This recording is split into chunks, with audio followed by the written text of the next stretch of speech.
Oi, pessoal, estou mais uma vez aqui para expor um pouquinho mais da minha história, para denunciar as coisas ruins que aconteceram comigo na infância e adolescência. O nome é Aconteceu Comigo, parte 2. Essa é a parte 2.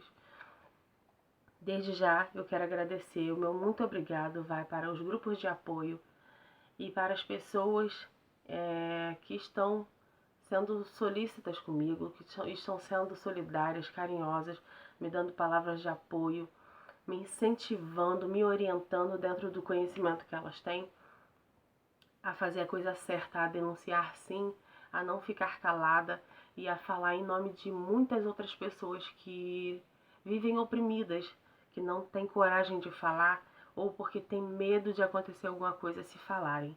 Então vamos lá.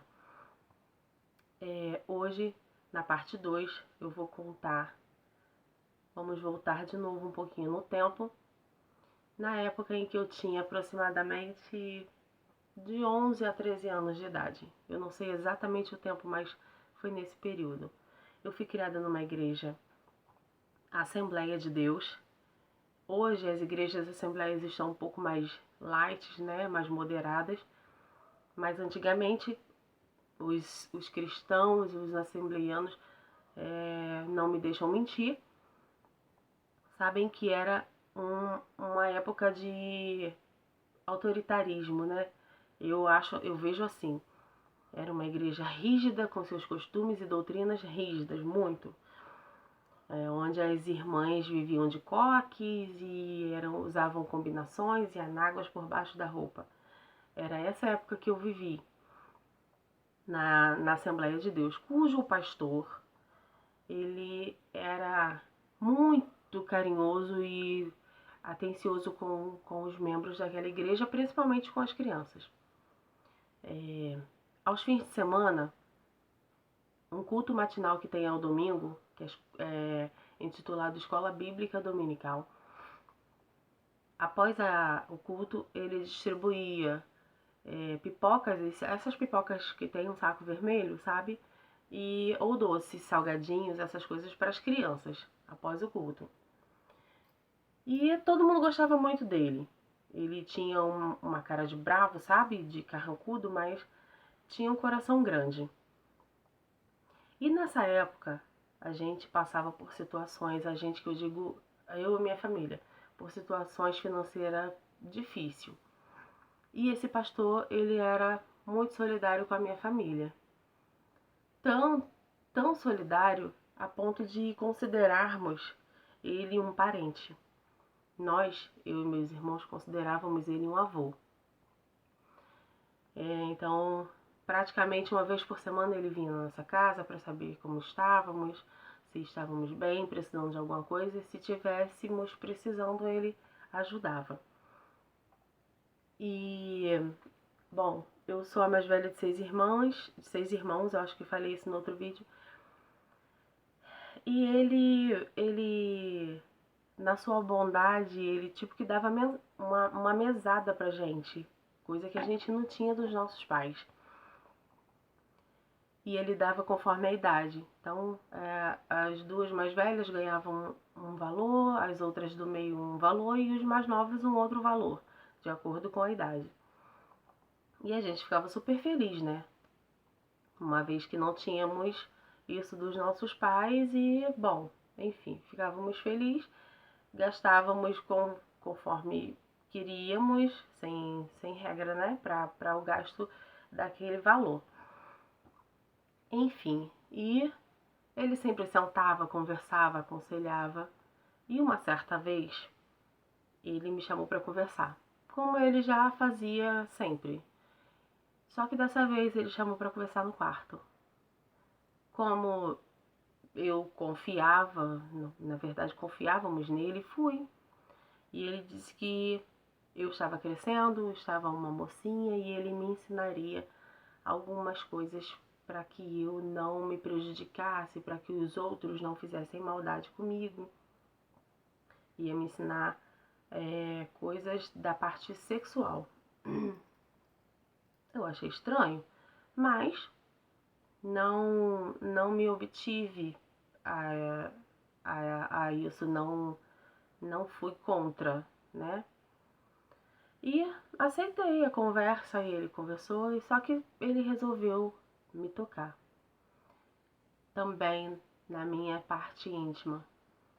Ele dizia que era para eu aprender como que eram as sensações, uma vez que eu já estava ficando moça, e que era assim que os pais ensinavam os filhos, e ele era assim que ele ensinava a filha dele. Entendeu? Ele é um pastor muito conhecido aqui na cidade onde eu moro. Bom, ele se chama Valfredo, pastor Valfredo Maia. Acho que é esse o nome dele, ou Valfredo Santana, não sei. E assim, eu não sei se isso pode ou não complicar a minha vida, mas eu acho que eu tenho obrigação de falar sim, porque ele ainda atua como pastor, ele ainda tem as suas atividades normais, ele continua com o templo, ele continua com pessoas, lidando com pessoas, ele continua lidando com crianças. Tem muito tempo que não o vejo, vira e mexe eu esbarro com ele na rua, mas ele continua atuando na sua atividade normal, normalmente. Bom, e depois de um tempo, eu descobri que ele havia feito esse tipo de coisa com outras, pelo menos outras 3 pessoas. Então, assim, vão me perguntar por que você não falou para os seus pais, como me fizeram a mesma pergunta, porque eu não denunciei. Porque vivíamos numa época onde os mais velhos tinham poder, os mais velhos eram certos e as crianças não tinham poder nem de voz, nem direito de voz, e ainda eram errados. Independente do adulto estar certo ou errado, ele estava sempre certo. Essa foi a criação que eu tive. E uma vez que eu contei para os meus pais o que havia acontecido comigo e o meu tio, e não houve denúncia, tá? Chegaram a me perguntar se denunciei. Eu tinha 7 anos no primeiro caso. Contei para os meus pais e, enfim, legalmente, denúncia, nada foi feito. Ele continua vivendo normalmente e assim como ele, o pastor continua vivendo normalmente. No caso do pastor, não contei para os meus pais. Eu só contei depois que eu já havia casado, só por desabafo mesmo. Mas e nada mudou, continuam com a mesma amizade. Hoje ele já não frequenta mais a casa, né, o quintal da minha família, porque a minha família hoje não faz parte da igreja dele. Então perdeu um pouco do contato. Mas a amizade continua a mesma, se vê na rua, para. Se ele tiver de vir aqui hoje, uma vez ou outra, ele vem. Normalmente nada aconteceu. Então, como me perguntaram, por que você não denuncia? Por que você não falou? Porque ainda há pessoas que pegam a história e condenam a vítima. Acham que a vítima está errada por se calar. E quando a vítima fala, ainda acha que ela está errada porque ela não correu. Gente, por causa desse tipo de pergunta, da falta de apoio das pessoas, é que as pessoas não contam. Porque você percebe nas perguntas o tom de voz e o tom da pergunta, você percebe que a pessoa está te condenando, fazendo de você a vilã da história, a pessoa errada. Você errou porque você não contou, você errou porque você não correu, você errou porque você não gritou, você errou, você errou, você errou, e só condenações. Então, as pessoas, as crianças não contam por causa disso. Entendeu? É muito difícil encontrar alguém que se sensibiliza com a sua história e corra atrás de alguma coisa para poder te beneficiar num caso como esse. As pessoas não querem colocar a mão onde não é deles, onde não alcançam. As pessoas têm medo de lidar com justiça. As pessoas têm medo de enfrentar coisas porque são pessoas conhecidas, pessoas poderosas. Ah, porque você não contou para os seus pais? Eles não iriam acreditar.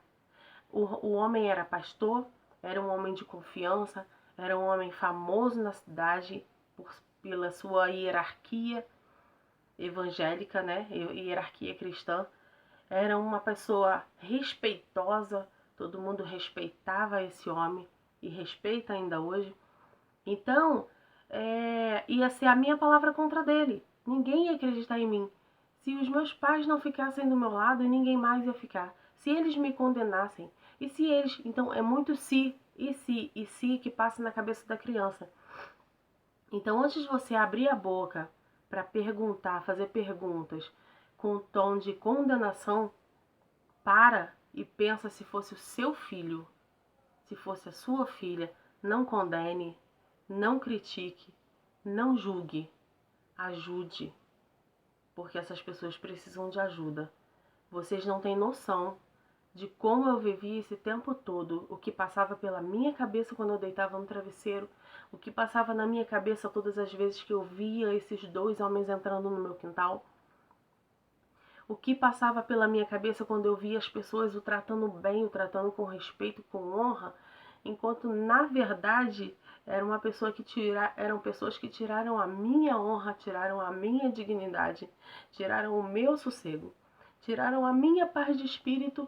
Vocês não imaginam quantas vezes eu tive vontade de me matar. Então não julgue, não condene, não critique, ajude, porque é só de ajuda que esse tipo de pessoa precisa. Ajuda, colo, carinho, amor, respeito acima de tudo. Então eu quero pedir para vocês me ajudem divulgando esse vídeo, compartilhando, curta, compartilhe. Se inscrevam no meu canal, ative o sininho para assistir, para ver o próximo vídeo, a próxima história do Aconteceu Comigo. E divulguem esse vídeo para que cheguem nas autoridades competentes, para que parem esses tipos de pessoa. Esse pastor ainda continua atuando e sabe Deus quantas pessoas mais ele fez de vítima. Me ajudem compartilhando esse vídeo. E até o próximo. O que aconteceu comigo? Fiquem com Deus. E é isso. Beijo.